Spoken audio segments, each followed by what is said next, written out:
right now. Pittsburgh's best sports show is about to begin. Call us or tweet us. We've got things to talk about on the Ireland Contracting Nightly Sports Call. Good evening, everyone. Bob Pompeani here, riding solo with you until 11 o'clock. So if you'd love to talk sports, this is your place to be at 412-575-2600. We welcome you here on KDKA Plus and also simulcast on 93.7 The Fan. So if you're driving around, want to call, that's the number, 412-575-2600. You can also hit me up on Twitter. It's at KDPomp. We have a lot to get into today, starting with the Pirates, who had a chance to win a series again. Chip away, still very involved in the wild card race, but they failed despite another great pitching performance. Dan Zangrilli tweeted out something interesting. They've had 17 starts where their starting pitcher has gone 6+ innings, and yet they have not posted a winning record. 17, that's one of the tops in the majors, and yet they cannot come away with wins, mostly because their offense has failed in big situations, and today they did again. Paul Skenes did what he had to do. He goes 7 strong innings, gave up just 1 run on the first pitch of the game, and that was pretty much it. A home run by Yandy Diaz, nothing else, and the Pirates got 1 run. That was a home run by Brian Reynolds, but nothing else after that. They got 3 hits today over a starting pitcher who came into this game with a 6.58 ERA, and he hadn't pitched well of late. In fact, I think I saw where the Rays had lost 8 straight starts of his. Well, the Pirates couldn't do much against him, so they fall to 37-40, hit the road now for the Reds and then the Atlanta Braves. And the question remains, what will the Pirates do at the trade deadline or even before? You know, Bob Nutting spoke this week and pretty much said that they feel they're in this situation to make the playoffs, that they should be in that conversation. Well, it's going to take some moves at some point. They're not getting production at all from guys like Jack Sawinski. Henry Davis has not been good. Now he's injured. The catching situation generally has been bad in terms of offense. And then you have, Tellez starting to come on now, but still not enough power for that position. Hayes does not deliver power. The only guy really giving you power right now is Cruz and Reynolds, and it's not enough, quite frankly. So they need help there. There's no question about that. The more Connor Joe plays, I mean, he's a good player to have on your team, no doubt. He can do a lot of things, and I think if you use him the right way, you can get some good production out of him. But the more he plays on a regular basis, I think his weaknesses are exposed, and I think we're seeing that now. His averages come down substantially. So the Pirates have an opportunity, and I keep saying this because to me it's a 4-year window with Skenes specifically. Jones, another good guy who's, he's not in the same classification as Skenes is a number 1 overall pick, but boy, he has really flanked him very well. And if you do get 3 or 4 solid starters in a playoff series, you can be very productive if you get in. But the thing is, you got to get in. And right now there's a log jam of 8 different teams who could get in. They're separated just by 1.5 to 2 games. So why wouldn't you want to make a deal at that point? So we'll see what they do in the coming weeks as they get deeper into the season. But again, even with today's loss and losing 2 of 3 of the Rays, they're still very much in this whole wild card race. 412-575-2600 is the number to call on that one. Earlier this week, we saw the Penguins make an interesting signing. That was Alex Nedeljkovic as he signs a 2-year deal. So now most people are wondering, what does that mean? Do they keep Tristan Jarry? Do they just keep it the way it was last year? They have a kid in the minors, Joel Blomqvist, who played really well this year. He's 22, and he looks like a guy who should be on his way to this level. But he can't do it with those 2 guys here. Will they just keep it status quo and move on? Will they do something in season? Will they do a trade before the season? We'll see how this goes, but it's going to be a question that certainly lingers throughout the course of this season. Also, tomorrow, we got a Game 7. We haven't had one of these the way it's unfolded in quite some time. A 3-0 series lead has turned into a 3-3 series, and now all of a sudden the Oilers can do something that hasn't been done since 1942. Will they do it? Who do you like in Game 7? Call me and let me know. 412-575-2600. That's the number to call. We're just getting started right here on the Ireland Contracting Nightly Sports Call. It's live 7 nights a week on KDKA+. We'll be right back. Welcome back to the Sports Call. Our GMC Sierra tweet of the night comes from the Sporting News. Interesting note here. Paul Skenes has started 8 games for the Pirates. He's never left the game with his team trailing. Think about that. A lot of people believe he should be an all-star, and you can count me in on that just because of what he represents. He's one of those phenom pitchers that comes along, and in 8 starts, he's got a 2.15 ERA. He's done a lot of good work out there with 61 strikeouts, unfazed by it all. He's got one of those A.J. Burnett mentalities. I love that part of him, and quite frankly, I think a lot of people in the all-star game will love watching Paul Skenes if he gets in, especially if it means going against guys, like Aaron Judge or, other guys that they're going to face in that lineup. I'd want to see those matchups, and there is no attachment to the World Series, so I think you could have more fun with this game. But Skenes should certainly be there, as should Mitch Keller. I think he's been outstanding this year with 9 wins, and he, in his last 6, has had the best ERA of anybody in baseball. So that's all good news for the Pirates, but they need hitting. You can't keep putting this pitching out here without backing up with hitting. Bats are needed. When will they do something?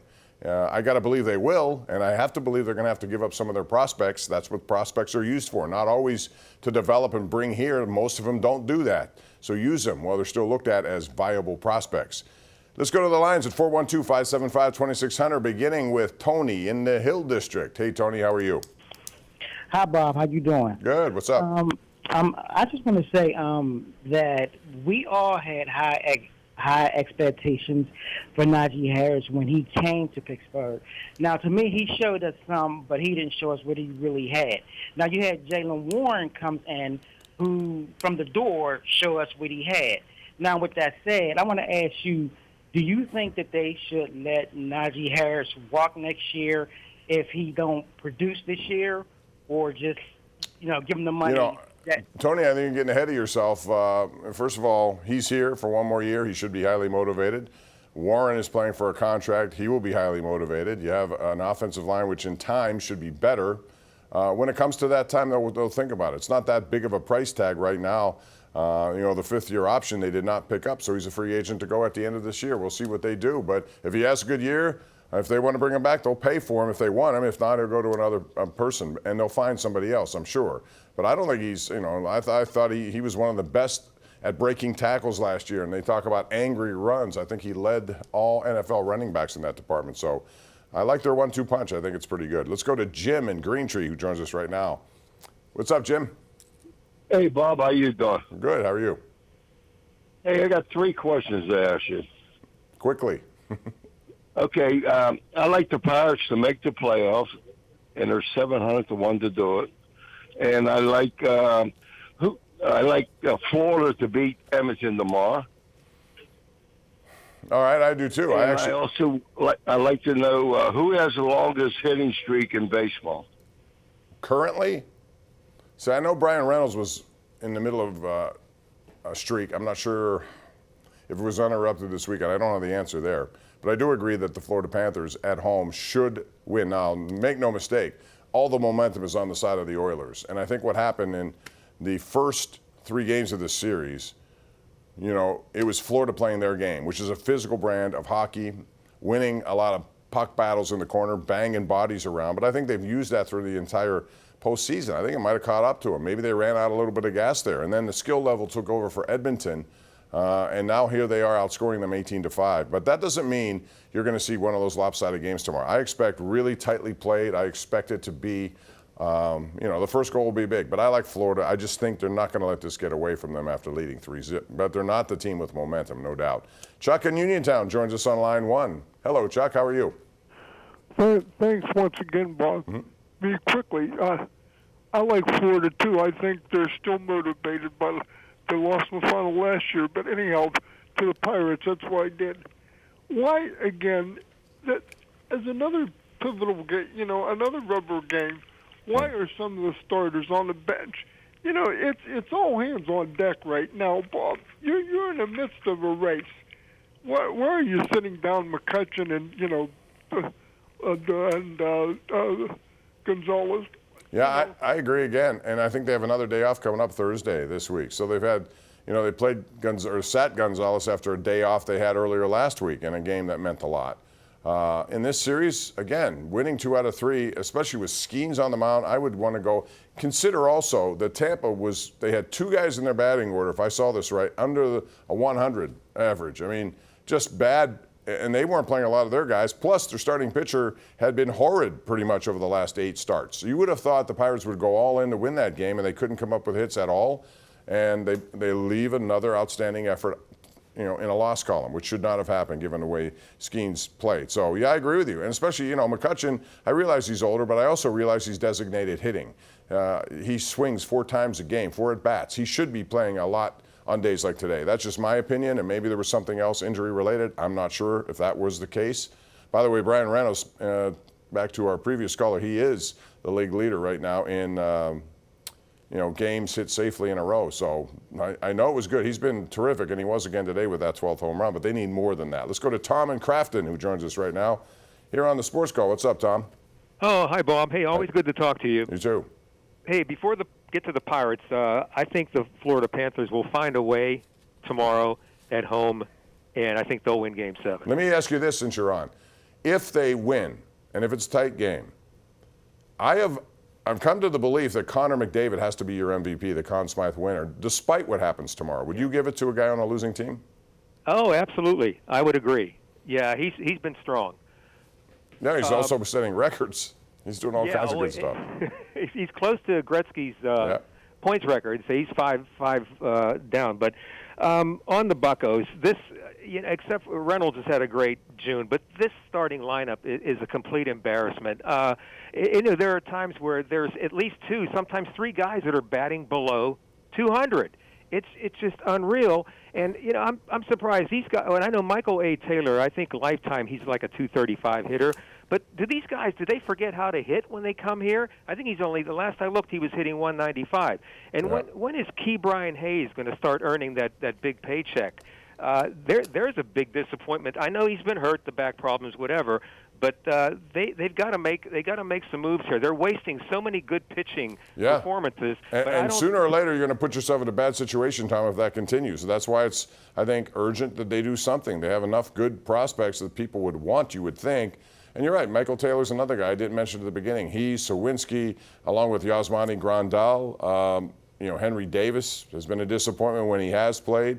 The lack of power with all those guys that you mentioned, with Hayes, with Tellez even. Cruz and Reynolds and McCutcheon are the only guys who have double-digit home runs. And so they've got to have more offense. And quite frankly, before you say it's just Pirate-related, this is a league-wide thing. Again, I just cited that Tampa Bay had 2 guys hitting 100 or lower today. It's bad batting all the way around, and the home runs and the run production are down. Decades numbers, they're just, I don't know what the reason is, but it's not good offensive baseball for sure. Kirk in Manor joins us right now. Hey, Kirk, how are you? Hey, Mr. Pompeani, how are you? I'm good. Thanks for calling. Real quick. Since 1979, when I was a senior in high school, when these guys won the World Series, they have an awesome pitching staff. What is wrong with their ownership? Thank you for taking my call. Well, I mean, their ownership is they have a lot of good pitchers in their system. They haven't been able to draft hitters or really acquire hitters. But I think one of the problems is the way they go about it in free agency is they're looking for kind of reclamation projects, guys who, are trying to come back from bad seasons, so you get them at a lower price. I'd rather go for the big bang. Give me a guy who's going to cost more, but I know I can count on.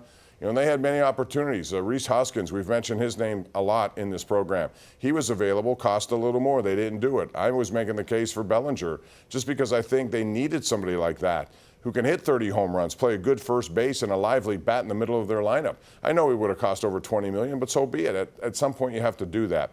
Rick in Chippewa is our next caller. Rick, thank you for calling us here on the Ireland Contracting Nightly Sports Call. Bob, these guys got to get with the program. No more call third strike. Swing at anything. You learned that in Farm League. What's wrong with those coaches and batting and all that? I don't understand that. They need to bunt more when they're second and third. They're down a run. All the big guys are afraid to bunt. I don't understand that. Well, they never really do it, and I don't know that they can do it because they haven't done it very well. So with regard to taking third strikes, I mean, the strike zone has become a big issue in baseball, and not just because players take too many, but because the umpires have been wildly inconsistent with how they call those things. So you're kind of stuck in a bad situation sometimes when you are close. If it's close to the strike zone, you never know what those umpires are going to call. Now, having said that, I also defended umpires because I think that pitching square that you see on your television screen when you watch makes it unfair. If you're down behind home plate, I'm telling you right now, without that thing, there are a lot of those calls you wouldn't have a complaint over. Maybe the batter would, but you watching it wouldn't. I think that's really made it very difficult on umpires who now probably second-guess themselves over a lot of this stuff. But they're going to have to eventually get to electronic strike zone just because it's available to them, and I think they will. One more call before a break. It's Mike in Newcastle. Hey, Mike, how are you? Bob, how you doing tonight? Good. Good to talk to you. Okay. I was want to talk about, you just mentioned about the hitters are really struggling all around baseball. And my theory behind that is I think not being able to constantly stand out of the batter's box and slow the pitcher down really is helping the pitcher. I've said that for years, being able to work quick and keep the hitter off balance and not let him ruin your momentum was always a weapon. I never knew why it wasn't applied earlier by pitchers. Hey, Mike, I agree. I think the pitch clock has really aided pitchers. I think batters sometimes feel rushed in there, and I agree with that. But they've also had time to deal with it now for 2 years, and so you have to make adjustments along the way. So whatever the reason, run production is down in baseball, and the Pirates are living proof. We're going to take a break, come back with more. It's the Ireland Contracting Nightly Sports Call. We're right here live on KDKA Plus and 93.7 The Fan.